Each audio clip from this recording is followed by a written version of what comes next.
and it's this one? Yes, sir. Okay, so that's going out. Okay, that's good. Right. That's good. Thank you, sir. Yeah, it took me like 2 days to figure that out. Okay, good afternoon, everyone. I'm just going to go over what the solution for the previous flight test assignment should have looked like. I have not. Okay. Just wondering whether I.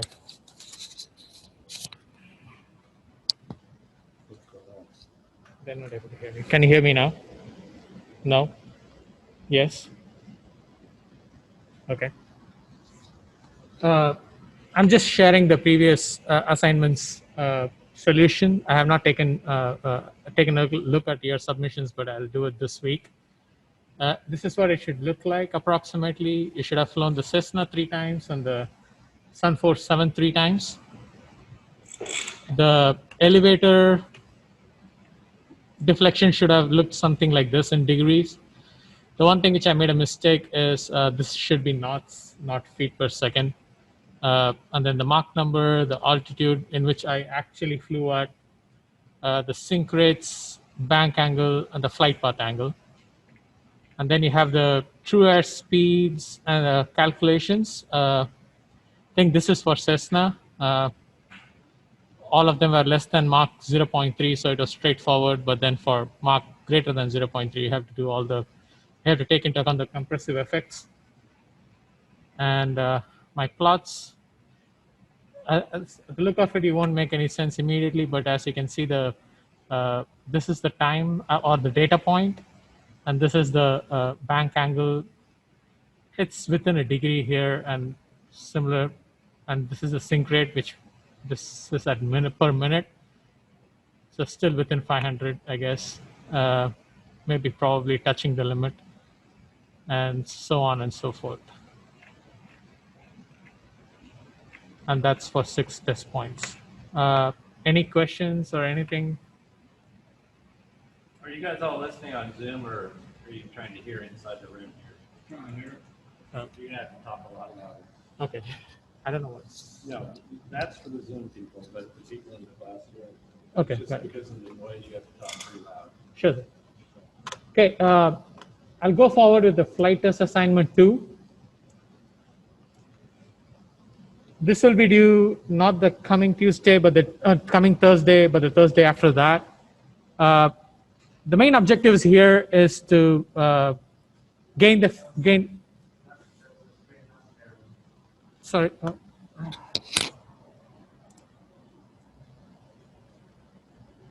Stop share, and then I'll share screen. And then, let's see. Oh, sorry. Got it now? Should be there. Okay, awesome. So the objectives again is to gain more familiarity with piloting aircraft and X-plane, but we are also going to do a little bit of manual recording of data and a little bit of post-processing. All of this are standard. The login details for the first 10 machines here is given.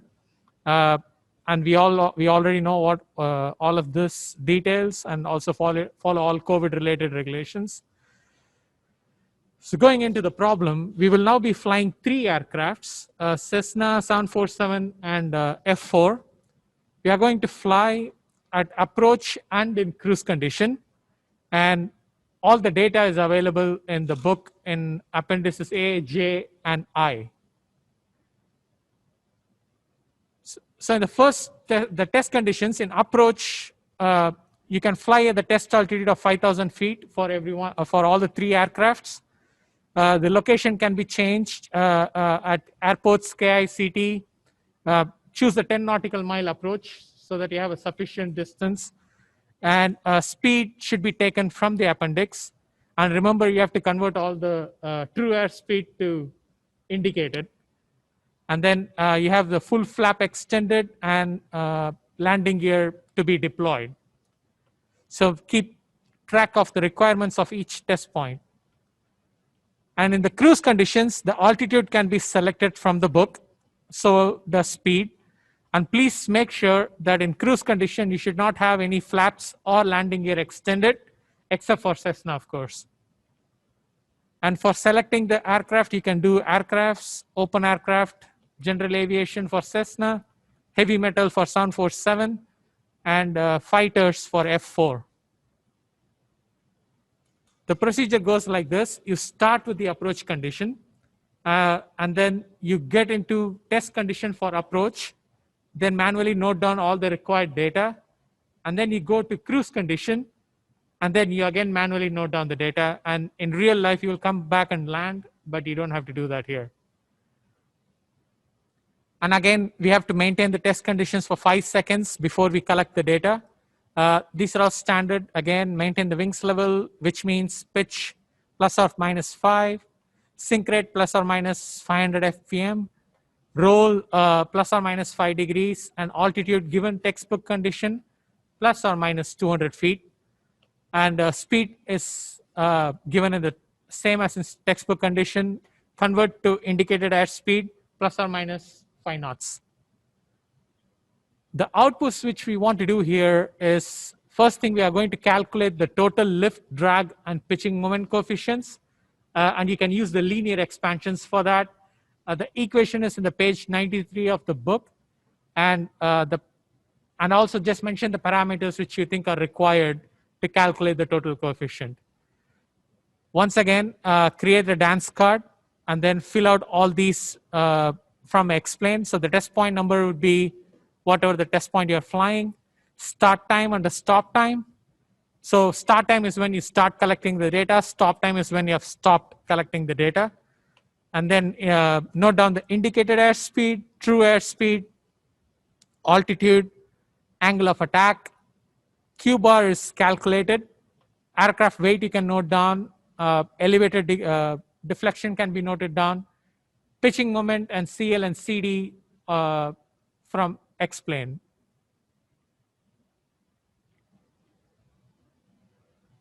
So we have, once you have all this information, you should be able to calculate all these coefficients, lift, drag, and pitching moment, and then compare the value which you got through flight test with those in explain and the values in appendix. And if you think they don't match, please write down why you think they don't match, and submit the data.txt file.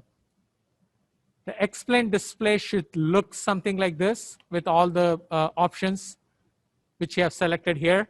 I have a disk rate of 1.0. You can change it if you want. I'm not too particular in this one, but it will help you. If it's a higher disk rate, it will help you to look back in the data if you want. And that is it from me if you have any questions.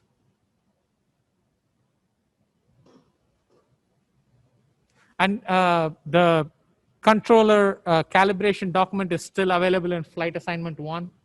If you have to go through that, I'll probably upload it again in flight test assignment 2. And you should have explain in all the computers except 8, which I still have to fix it. Any questions? Yes? When is it due? What? What day is it due? Not this Thursday, but the Thursday after that. Sorry? I didn't catch. Huh? Yeah, that's what I said, right? I think I mentioned it 110. Yeah, it's at the top.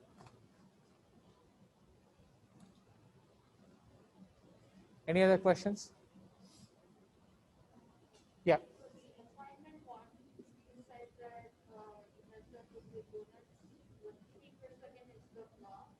Mm-hmm.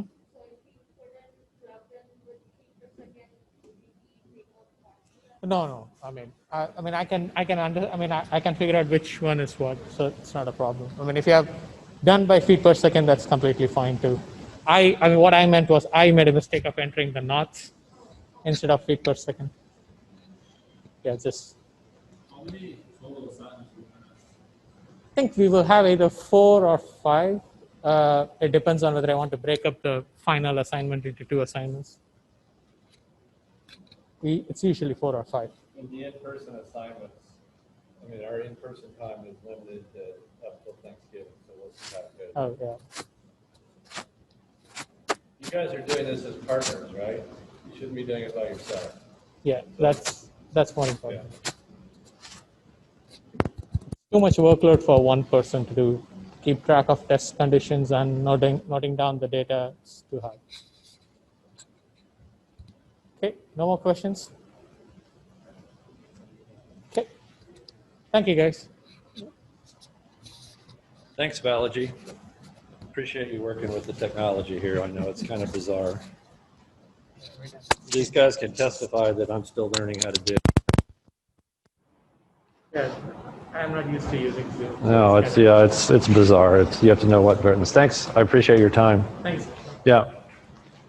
So you guys on Zoom can hear me? Yeah. Somebody on Zoom unmute themselves and say something. Hello. Hello. So we can hear you on the speakers on the top if you talk. It would be like the voice from the sky. All right.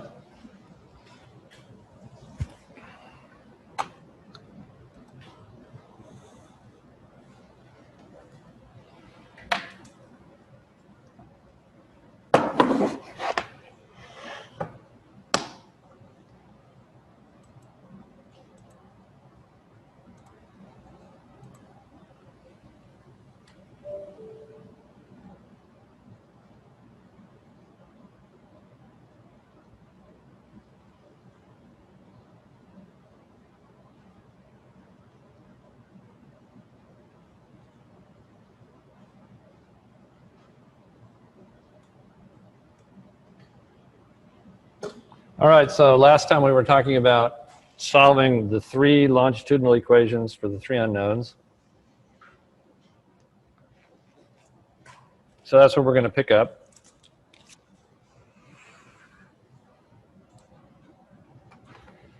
So the first set we're going to look at is solving for alpha, thrust, and elevator. So here's the equations that we need to solve. I'm going to rearrange them. We're grabbing the pitching moment equation and the x and the z force equations. I'm going to divide by q bar s to take out to get these in terms of the coefficients. So we're going to move forward from there.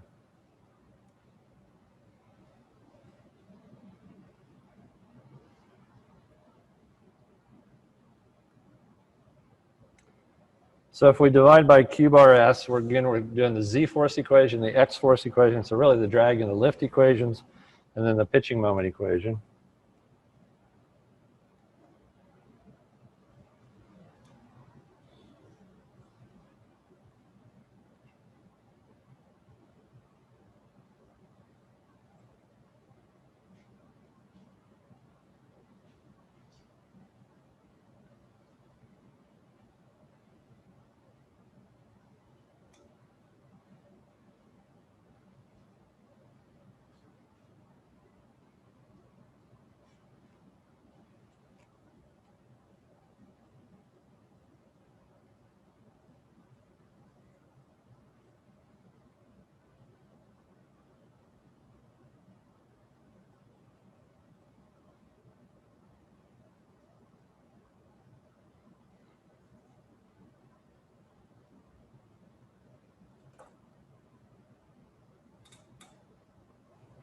So I know I have to scroll over there. I think we still got the whole equation on the page here, right? So if you look, what I've done is I've divided by q bar s, and then I've rearranged it so the unknowns are on the right-hand side. We're going to do that with the lift equation. Make sure you pick up the minus sign in the CD0 here. That's a little bit off the page.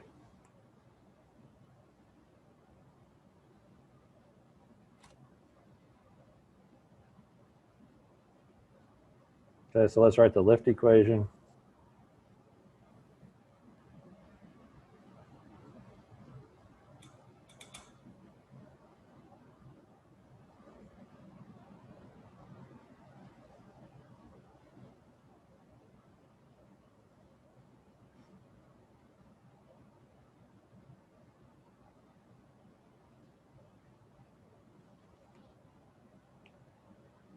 So again, the terms on the left are not involved in any of the unknowns, and all the unknown equations, or the unknown terms, are on the right.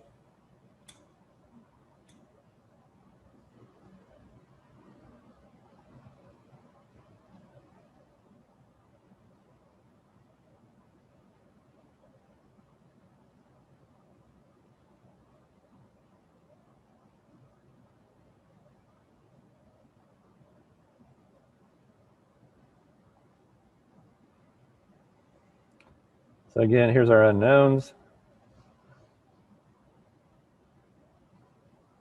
So we've got 2 equations, 3 unknowns, so we've got to keep going.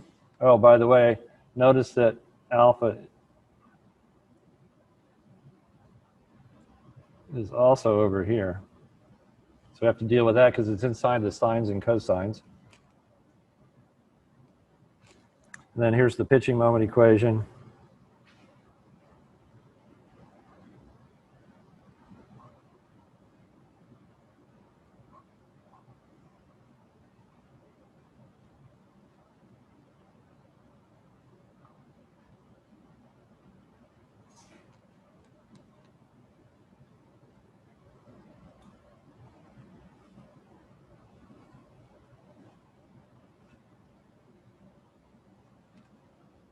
And again, remember we're dealing with the steady state equation, so there's no dots of any of the terms because those are derivatives of steady state terms and they're all 0. So these are the steady state trim equations, 3 equations, and 3 unknowns. But there are some issues here because it's transcendental.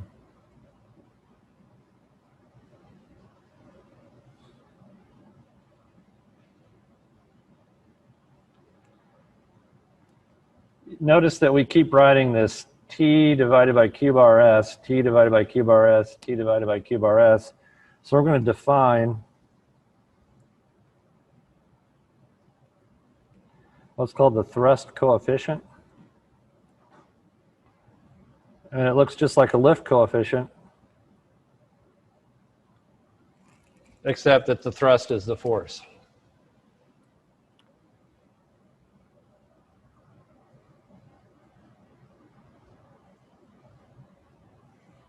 So we're going to call that CT, CT1. And our strategy, remember, is that we're choosing our flight path angle and the velocity. And then we're solving for alpha, elevator, and thrust. So remember those 3 scenarios. We said, well, we could choose thrust and flight path angle and solve for velocity, choose thrust and velocity and solve for flight path angle, or we could do this one. This is the kind of thing that we would use to see if we have enough throttle to fly at various flight conditions, which is an important thing to know.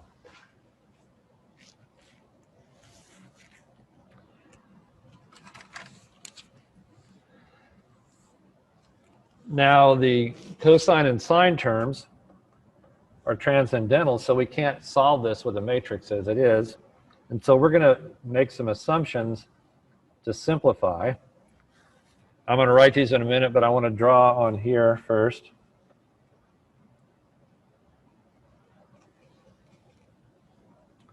So the first thing we're going to say is that the angle phi sub t plus alpha might be small.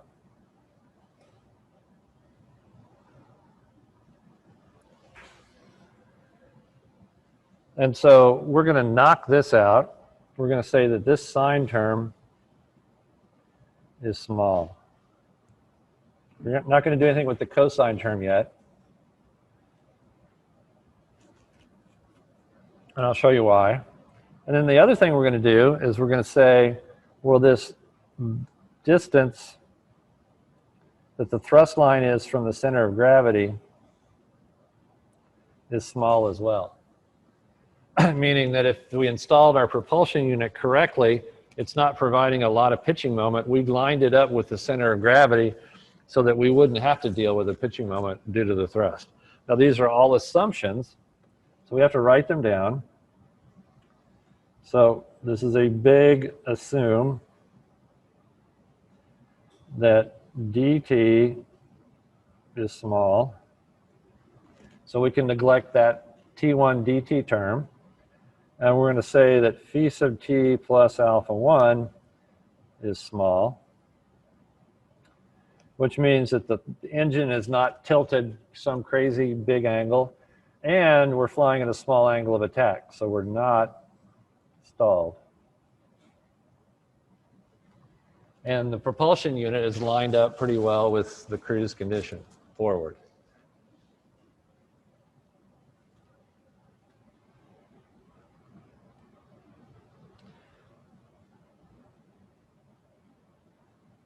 There are several advantages to that. First off, we got rid of the sign. Second off, this term here is gone. And this term here is gone, which means we have two unknowns in these two equations, and we can solve those separately from the top equation.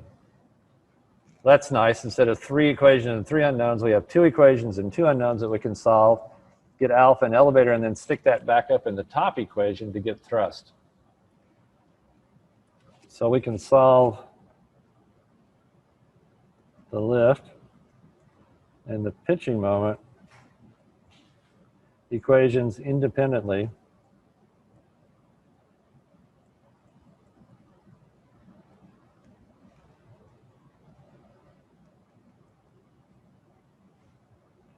I don't know what happened to my writing here. Independently.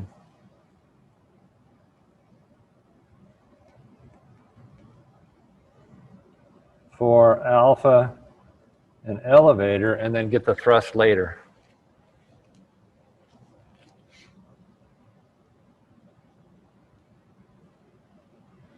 So I'm going to grab those two equations. We're going to put them in a matrix. So the unknowns are going to be alpha and elevator. Thrust terms are gone. Everything else goes on the right-hand side, and we get this matrix problem.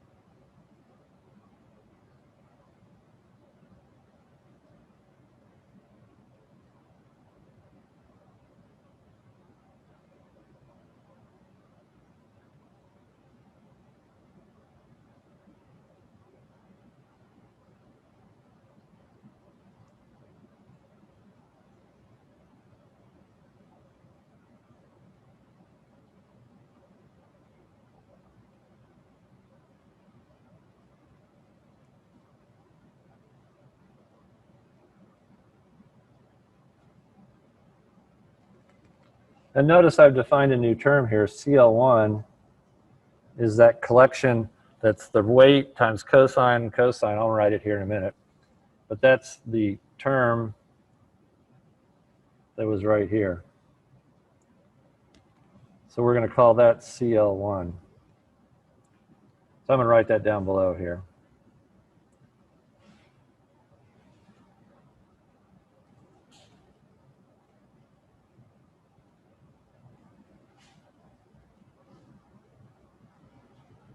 And you can see why it's called CL1, because it's the weight divided by Q infinity S. So that's the nominal lift in wings level flight. Our term has these cosine values in it. But if we're not climbing, which means gamma is 0, and if we have no bank angle, then this is just the lift coefficient, which is weight divided by Q infinity S.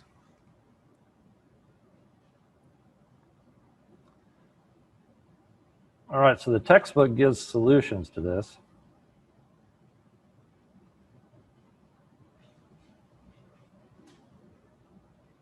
And in fact, one of your homework problems on the new set is to show these solutions.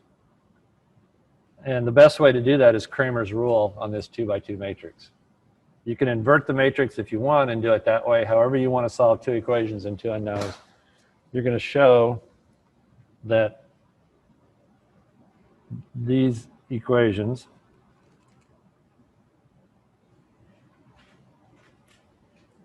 are valid. I'm going to pull them up and show you where they are.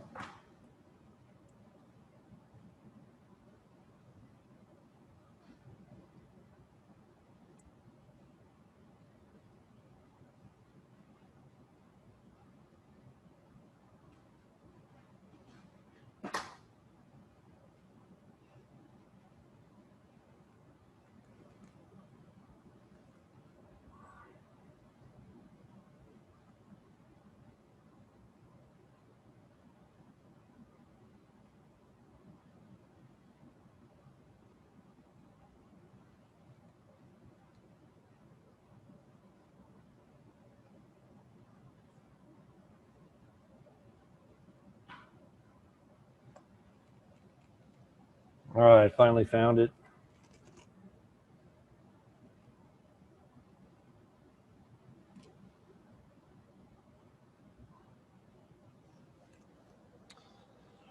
So here's the matrix problem that we just identified here.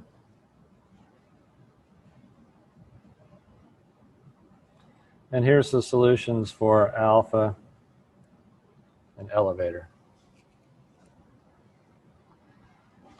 So you can see definitely Cramer's rule is easy because look at the denominator. That's just the determinant of the matrix. And remember, Cramer's rule is the determinant of a top matrix divided by the determinant of the actual matrix. And so if you know the parameters of the airplane, then you plug them in and you can get alpha and elevator.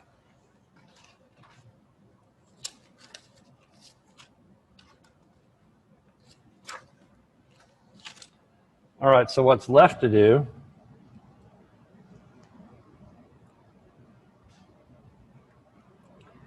is to solve that top equation.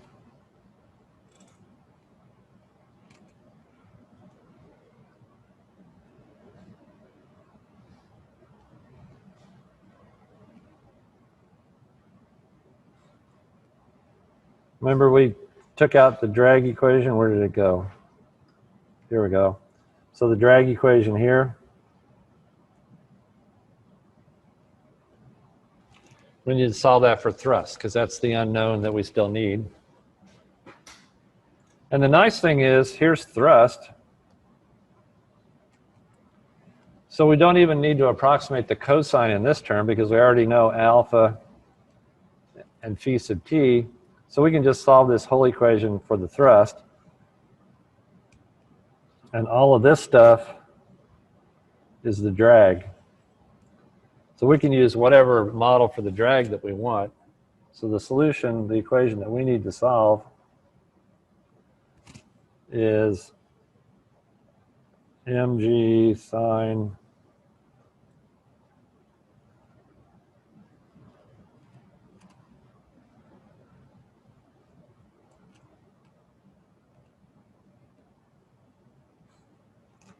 now in that equation above, we had the linear model.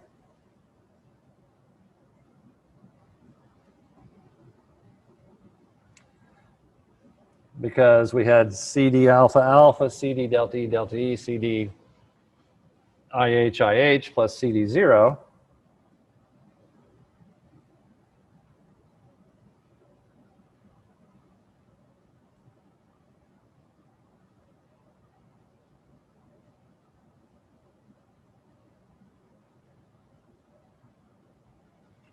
Right, so you can put in the linear model or you can put in the drag polar, which is more accurate.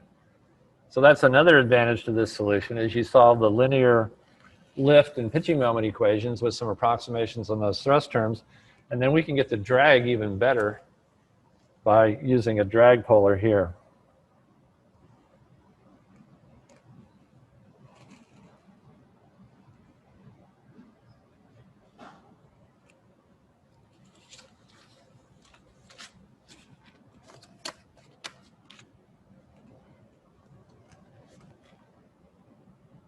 All right, one last thing I want to show you. So that's one way, and probably the easiest way, most straightforward way to solve the longitudinal trim problem. The book shows a graphical method,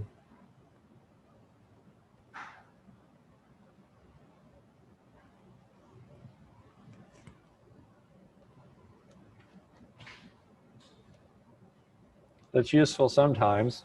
So I want to show it to you. So again, we're going to go back to those two equations that we solved for alpha 1 and delta E1. So I'm just going to copy them down here again.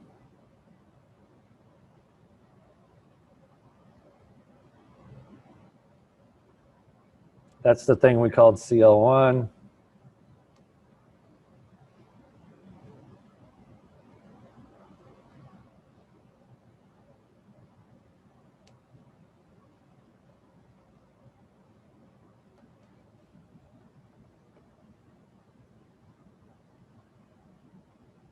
All right, so there's our linear model for the lift, and that's just equal to the weight divided by Q bar S with cosine and of the climb angle and the pitch angle. And then here's the pitching moment equation.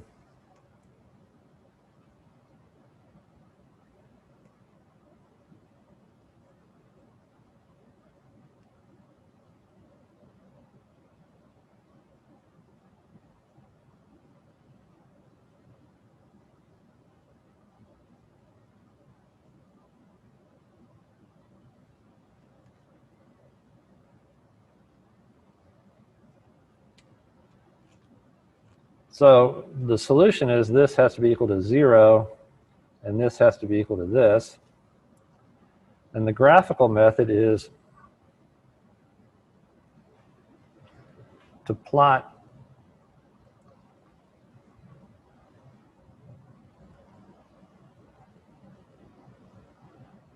CL1 here versus alpha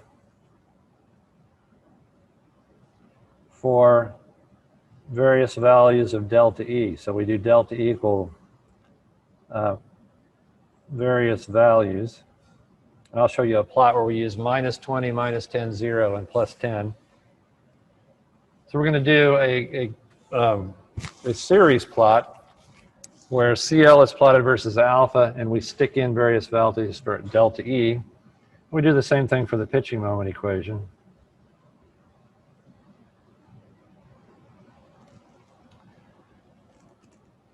And we're not saying anything about CM being 0 or CL being equal to this value over here.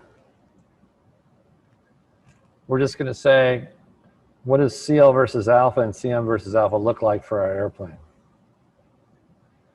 So it looks like this.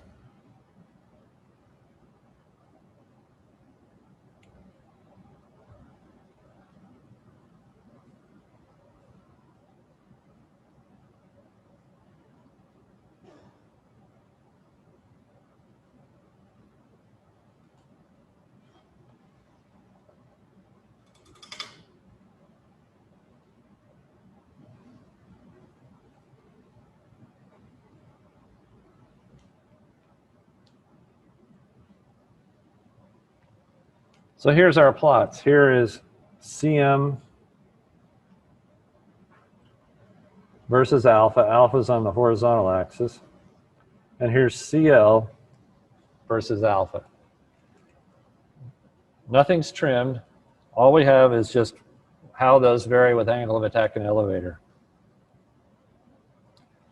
And then we say, okay, the trim points, oh, notice that it's for elevator of 20 degrees, 10 degrees, 0 degrees, and +10. So we did those 4 values. So each of those lines is a different elevator value.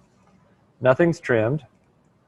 But now we say, okay, for the pitching moment equation to be trimmed, we look at where those lines cross the 0 axis.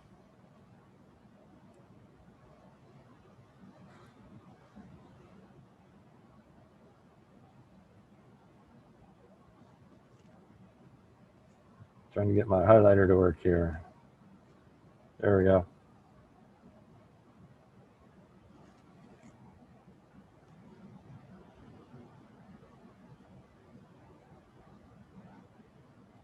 Well, it's failing on me. I'm going to point to it with a little circle. You guys can see that, right? So this is the point where this graph crosses 0. This is the point where this graph crosses 0. This is the point where this graph crosses 0. And this is the point where this one crosses 0. So for an elevator of plus 10, point A is where it trims. For an elevator of 0, point B is where it trims. For an elevator of minus 10, C is where it trims.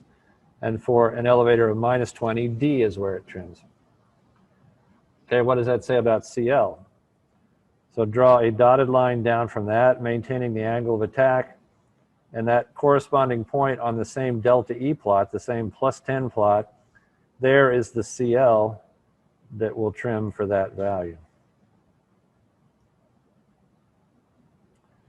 So you can get the CL trim points, A, B, C, and D, as the intersections of these dotted lines drop down from the angle of attack that the pitching moment trimmed at. And so these are the values of CL that you can trim at. And so to find out where we are at a value that's in between the different elevators is that we calculate that CL1, the mg cosine over Q bar S, and then we look along the axis here and we draw across to where we intercept this line between A, B, C, and D, and that gives us the actual trim point.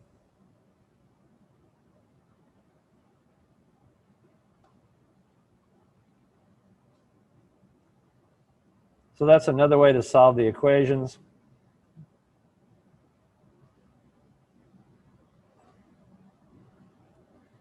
I'm going to stop the share here because it seems to be having problems. Try it again.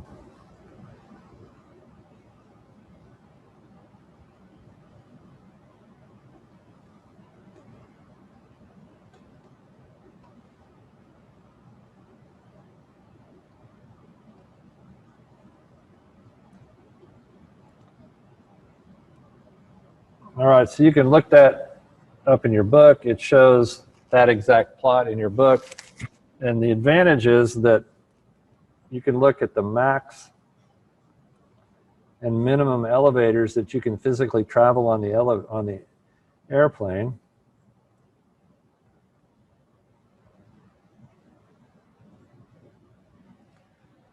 And you can figure out where the maximum and minimum trim CLs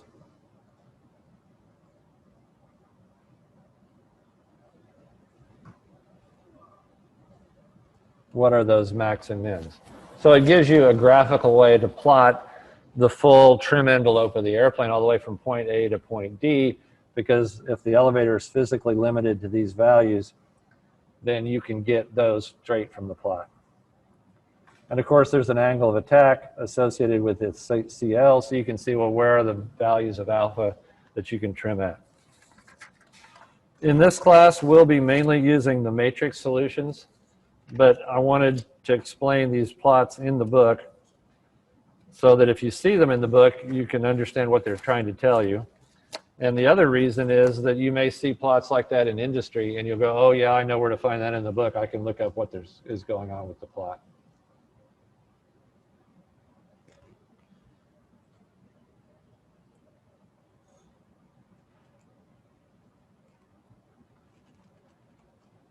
All right, so the next thing I want to do is give you your exam back and go through that.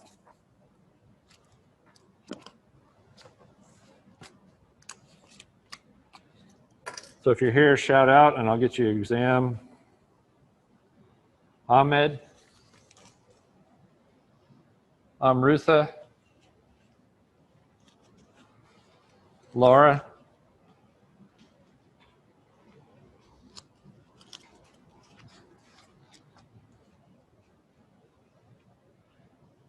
Sam, Aaron,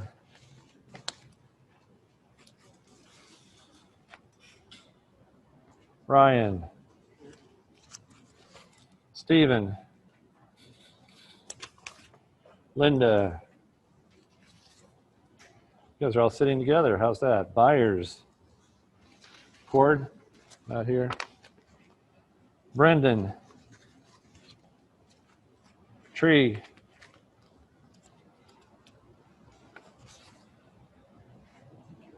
Keegan Lee, Cole, Jonathan. Tabitha. Austin.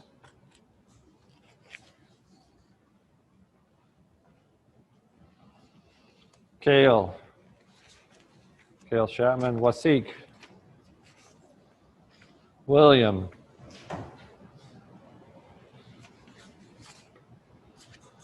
Marapong.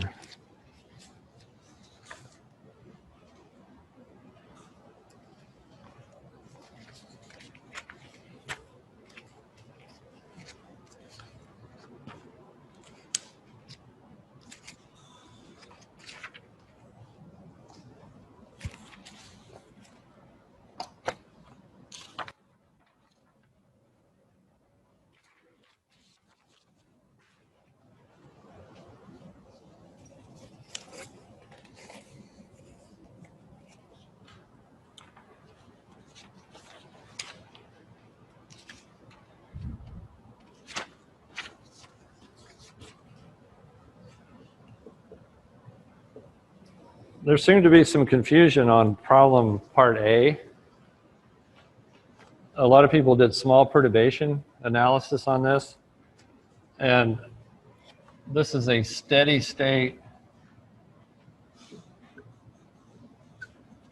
equation. So in chapter 1, both in the book and the notes, we talked about how do you take the full-blown nonlinear equations, which is what was on page 1, and turn them into the steady state equations.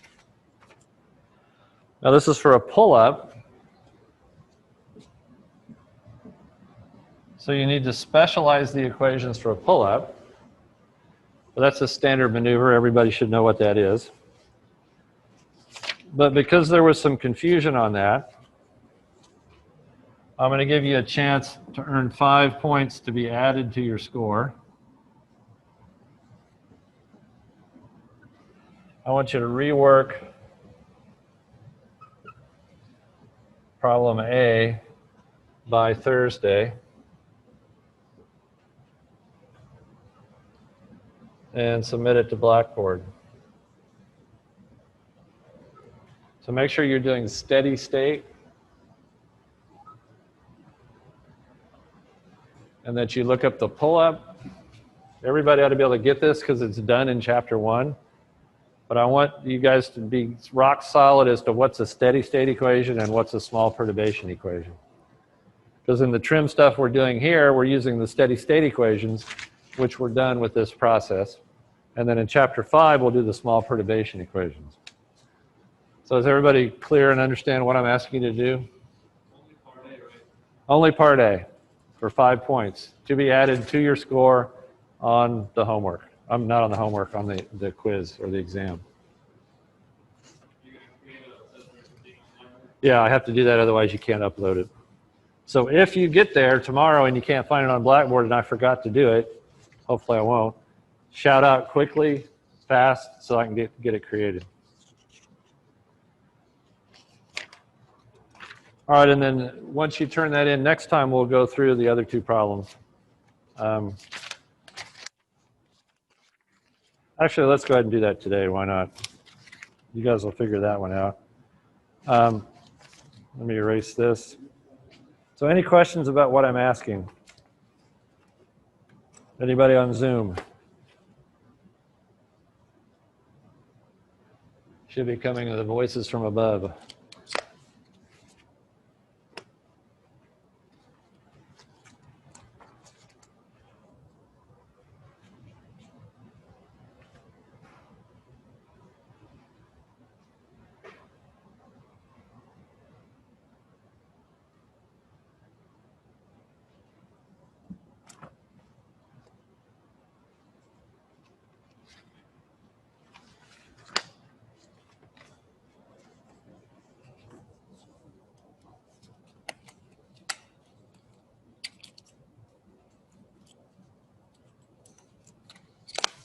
Oh, by the way, if for some reason you on part A did the small perturbation stuff, I graded that if you didn't do it on part B.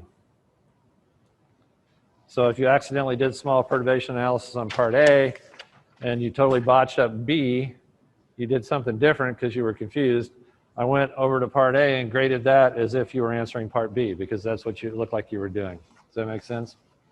So part B should have looked like this.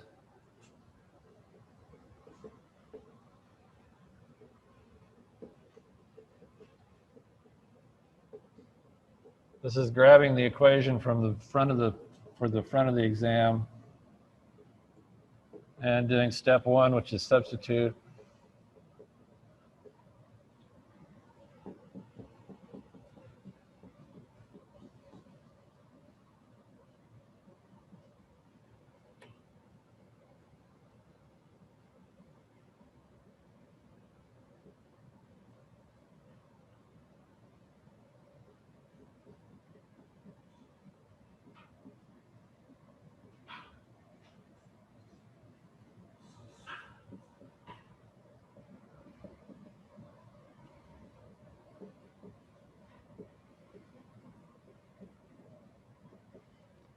All right, so you just grab the equation from page 1, you plug in Q1 plus Q, P1 plus P, R1 plus R everywhere. This is for a pull-up. So my hope was that that made it easier, because for a pull-up, oh, I forgot green doesn't do well, does it? Go back to black. For a pull-up,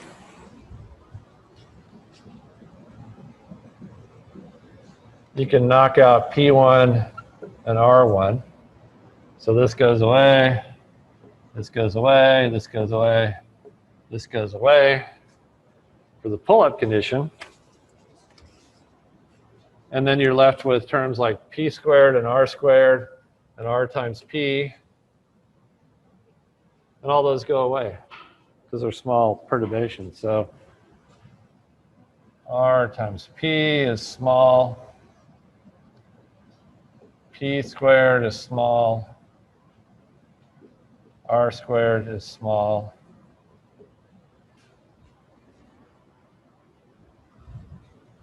So that's step 2. This is step 1, is knocking this out, right? Because the steady state is 0.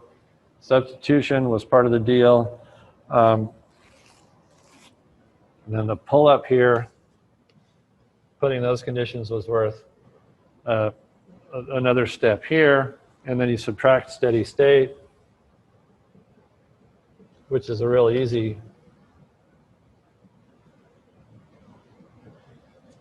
formula. That's the steady state equation because everything else is gone. And so you end up with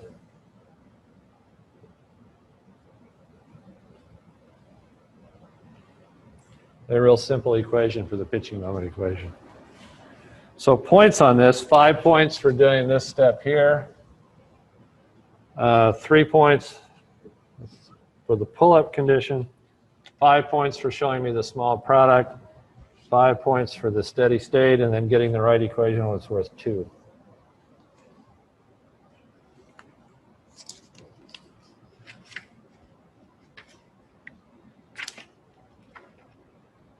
Questions on that one?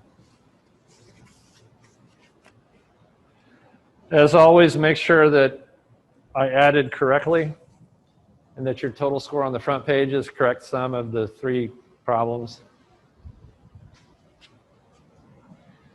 If you have any questions about what or how I graded or how I assign points, please do come see me. If you need to Zoom, email me and we'll set up a time to Zoom in my office. Otherwise, come during office hours.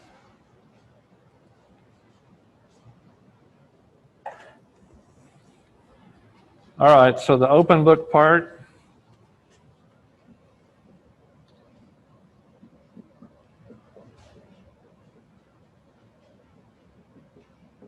There's the data you need. I gave you a bunch of extra stuff, but to calculate the pitching moment, you don't need to know rudder or aileron or beta.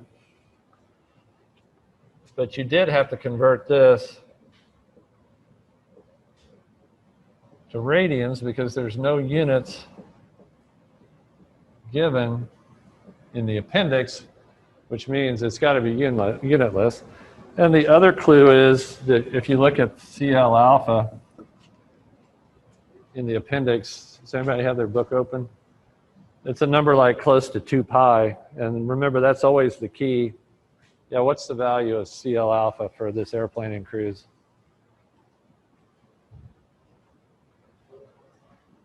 What is it? It's just airplane A, or, well, D, right? 5.84.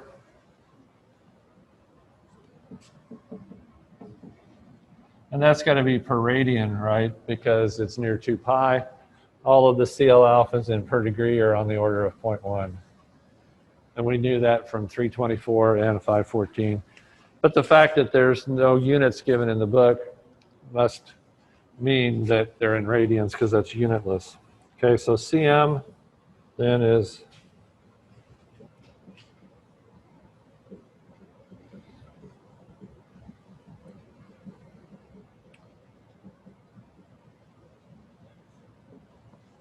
and then you plug in numbers and you get the total pitching moment.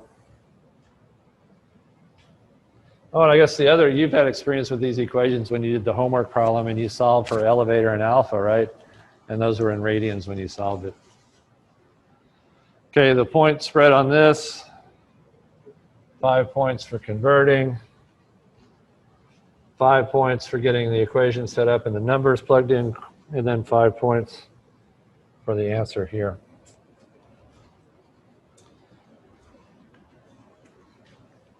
So that was worth 15.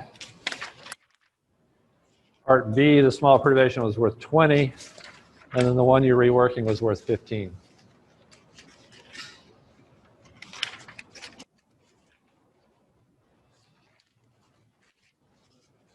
Yeah. On the appendix, there's multiple CL alphas. So which one do we choose? You use the condition that I gave you. Right. On the cruise, there's like CL alpha twice. Those are that.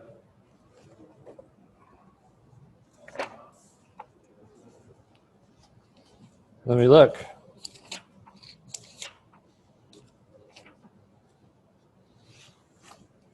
So I'm looking at the middle column that says cruise. So you go down, there's just one CL alpha, right? It's 2.0.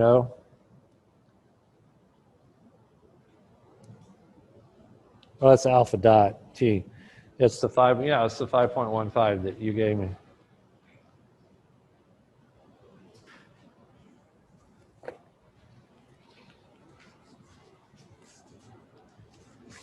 Is that working? So the middle column is the cruise condition that we're using. Are you asking me something else, or is that? Yeah, okay.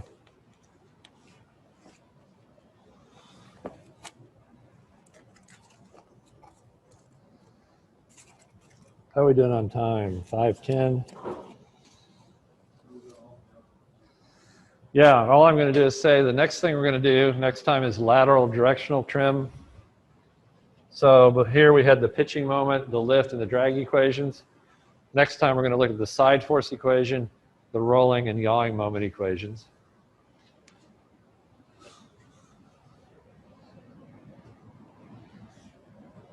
And the case that we're going to look at that's interesting in that trim problem is called the one engine inoperative condition. It's when you have a twin engine aircraft. Draw two big O engines here. They're both producing thrust